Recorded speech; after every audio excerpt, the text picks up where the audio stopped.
ہمارے چینل کو سبسکرائب کریں اور بیل آئیکن کو دبائیں۔ مچھلی ذبح نہیں کی جاتی، پھر یہ حلال کیسے ہوئی؟ سائنس نے غیر مسلموں کے سب سے بڑے سوال کا جواب دے دیا۔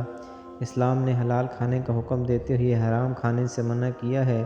اور ایسے جانور کا گوشت استعمال کرنے کا حکم دیا ہے جسے اسلامی طریقے سے ذبح کیا گیا ہو۔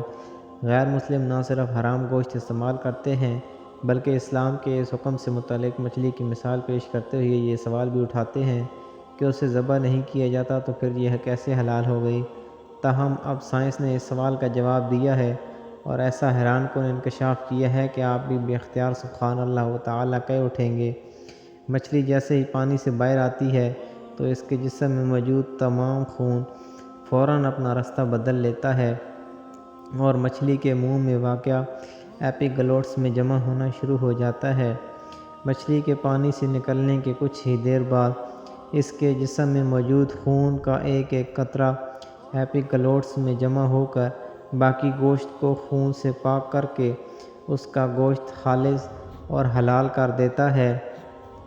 یہی وجہ ہے کہ مچھلی کو ذبح کرنے کی ضرورت ہی باقی نہیں رہتی،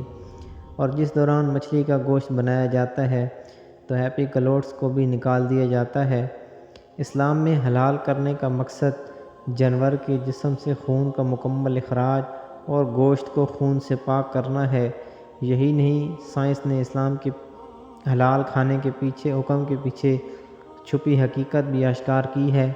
جس کے باعث غیر مسلم بھی ہکا بکا رہ گئے ہیں، کیونکہ جب کسی جانور کو ذبح کیا جاتا ہے تو اس کے دل اور دماغ کا رابطہ ختم نہیں ہوتا اور دل جانور کی وریدوں اور شریانوں میں موجود تمام خون کے باہر نکلنے تک دھڑکتا رہتا ہے، اور اسی طرح اس کا گوشت خون سے پاک اور حلال ہو جاتا ہے۔ دوسری جانب جب کسی جانور کو غیر اسلامی طریقے یعنی جھٹکے وغیرہ کے ذریعے ہلاک کیا جاتا ہے تو اس کا دل بھی فوراً دھڑکنا بند کر دیتا ہے اور یوں جسم سے خون کا اخراج ہو ہی نہیں پاتا۔ سائنسدانوں کا ماننا ہے کہ مختلف قسم کی سنگین بیماریاں